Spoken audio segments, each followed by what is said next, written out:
Kaiser Karl had not been married very long. He held a great assembly of the notables. Count Gerhard appeared amongst the rest, for he expected that this would be the time chosen by the emperor to invest him with the promised fief of Vienne in France, and perhaps also with that of Burgundy. When he received the letters patent relating to the first of these, he stooped, and in fulfillment of ancient custom would have kissed the emperor's foot. But he staggered, for the empress had stuck out her foot, which he involuntarily touched with his lips in falling. He must have drunk too much Burgundy before he would have kissed the foot of the lady, whose rosy mouth he formerly disdained. Wine teaches humility, murmured the courtiers. Gerhard sprang to his feet, his cheeks flushing with anger. He waited in expectation of the second letter, but the emperor told him that he could not have the fief of Burgundy, for the empress, who was also the widow of the last duke, was strongly against it. The count took his leave with a low bow and set out for Vienne, his heart boiling with rage. Arrived there, he called out his troops and sent to ask his brother, the mighty lord of Apulia, for help against his sovereign. He knew that the emperor's heart would henceforth be turned against him, for was not the empress that same widowed Duchess of Burgundy whose proffered love he had rejected? The brothers took the field at the head of a great army. With them came their younger brother Rainier, his son Olivier, a bold warrior, and his daughter Auda, who was marvelously beautiful and brave as one of the northern Valkyrs. Karl besieged the stronghold on the river Rhone, where they had taken up their abode. The place seemed impregnable, for it was defended by brave men, rocks, and river. Sometimes the besiegers tried to take the citadel by storm, and sometimes part of the garrison would make an attack on the enemy beneath the walls. On such occasions, Auda would now and then accompany her friends dressed in full armor, and would fight with the best.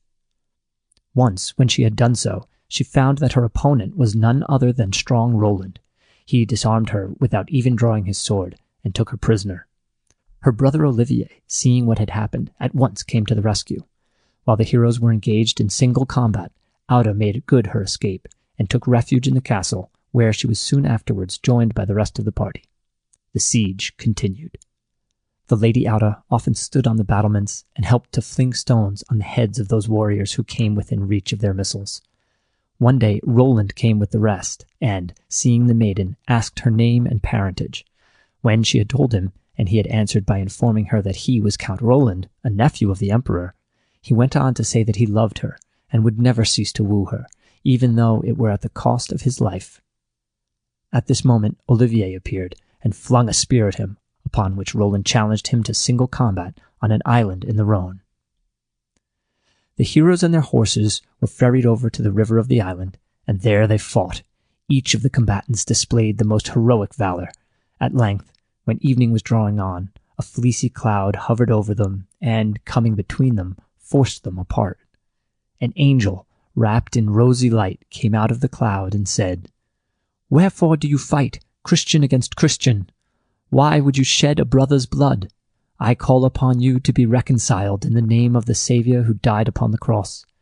Be of one heart and of one mind, and turn your arms against the adversaries of the true faith." The angel then waved a palm branch as a sign of farewell and vanished. The two men exchanged a hearty shake of the hand and sat down to talk over matters of much moment to both of them.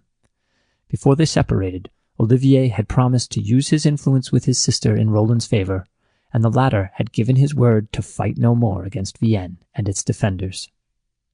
Now the emperor was very fond of hunting, and used to go on many an expedition into the neighboring country in search of game. On one such occasion he and his companions were attacked and hard-pressed by a party of Viennese under the leadership of Olivier. At one moment it seemed as if Karl must lose his life in the struggle. Olivier, seeing this, protected him with his shield. When the combat was over, the emperor and Olivier had some talk together, and the former was so touched and pleased with the noble and generous disposition of the young man that he not only promised to make peace, but to appoint Olivier one of his paladins, to forgive Gerhard, and to restore the fiefs he held under him. There was great joy in Vienne and all the neighboring country when the news of the peace was spread abroad.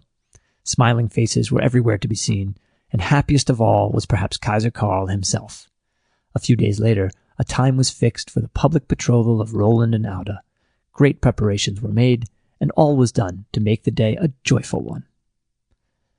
While the heroes were sitting at the feast in the royal tent, messengers appeared from the banks of the Garonne, who brought the sad news that the Moorish king Aigelin had come from Africa with a large army of blacks, had fallen upon Gaskini, and laid waste the country with fire and sword.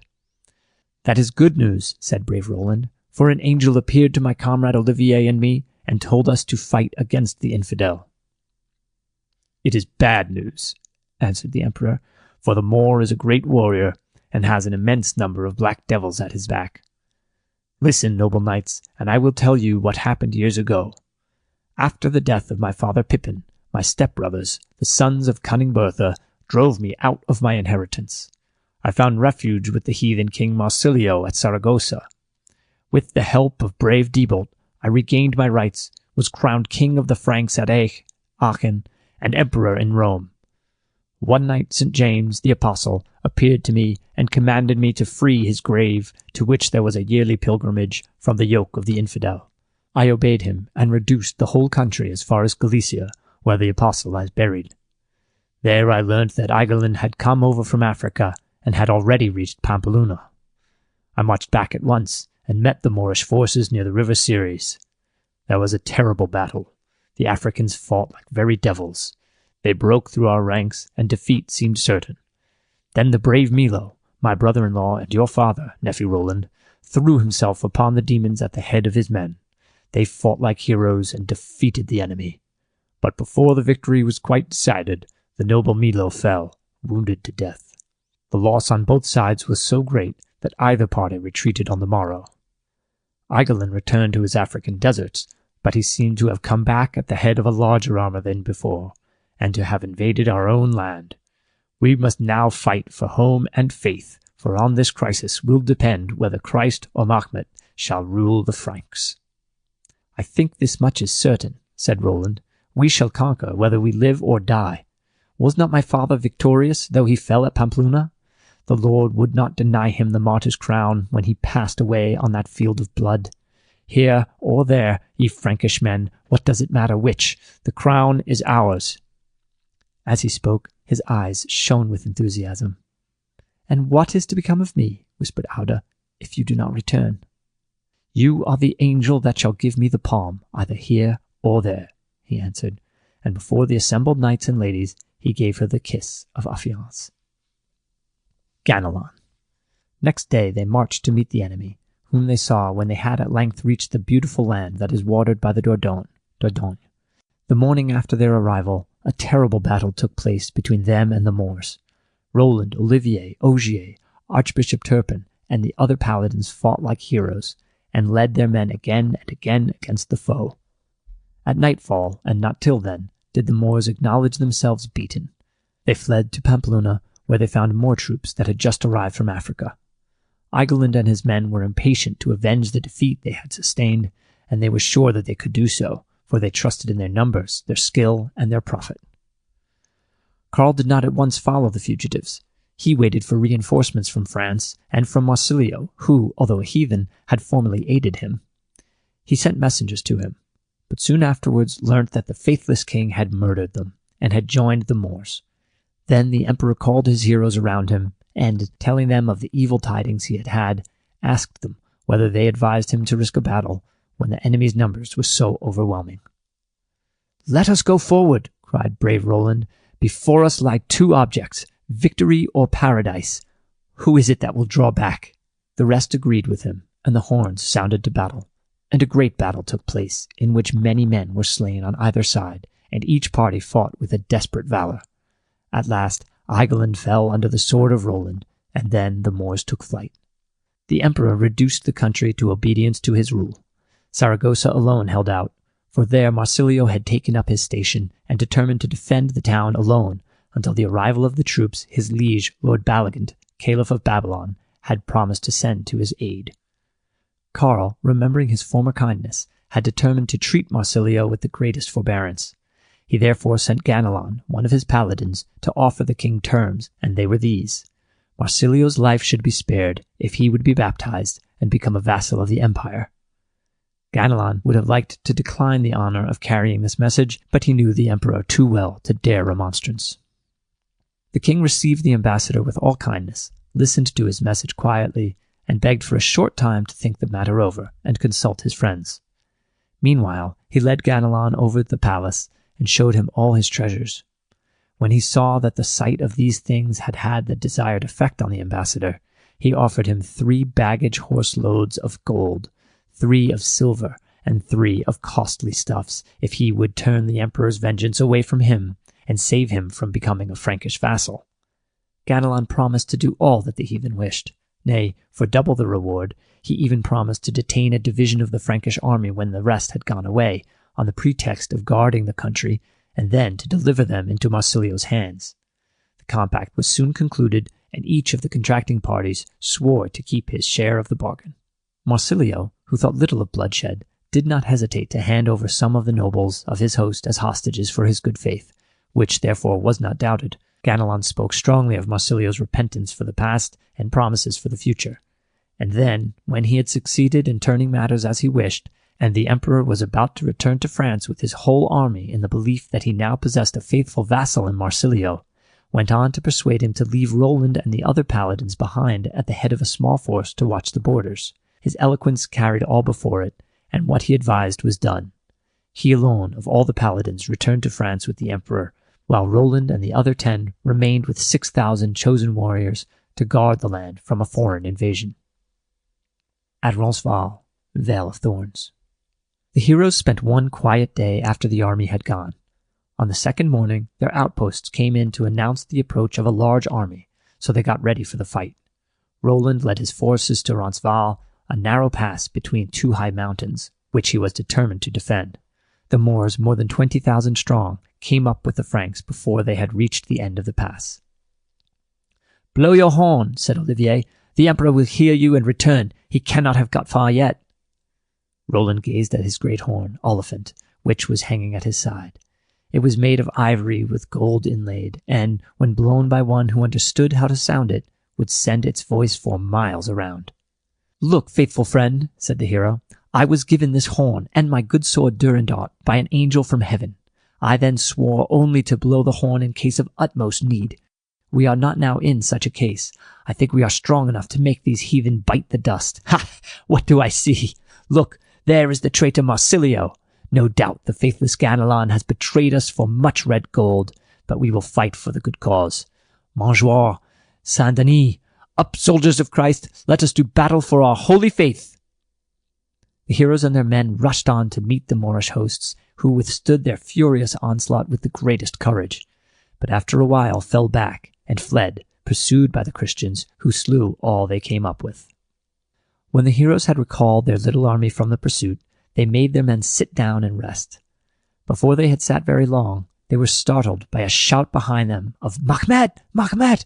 and a great blowing of trumpets and beating of drums. A larger army than that which they had already put to flight was approaching in their rear. Marsilio was at its head. Roland prepared for battle.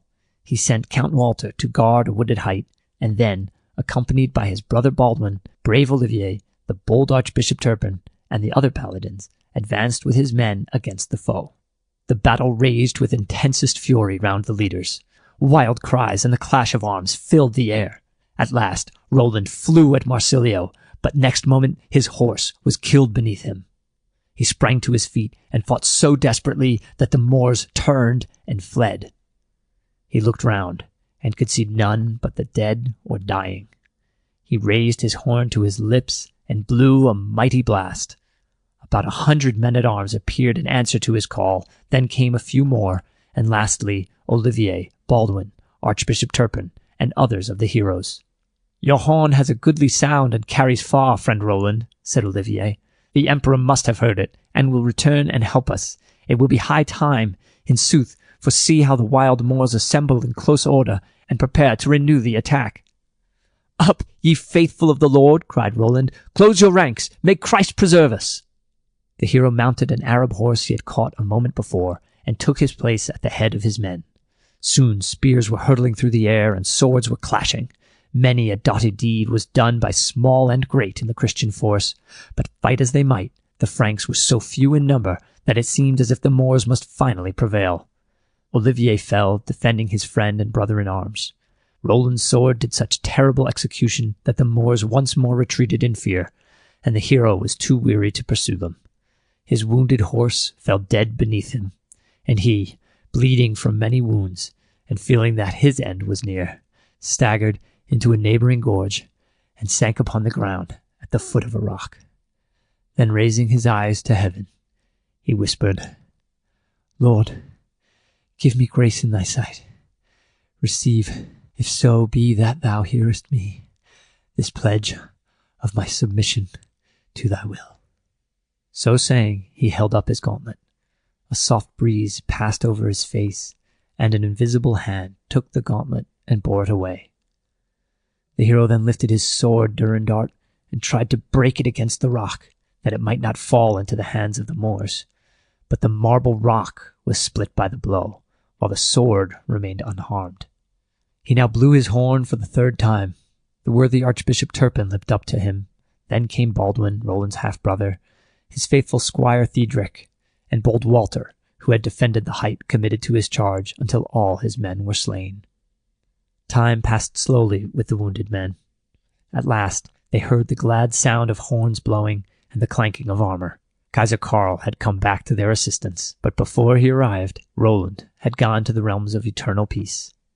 His faithful squire told the emperor, with tears in his eyes, that he had seen one of God's angels come to receive his master's soul.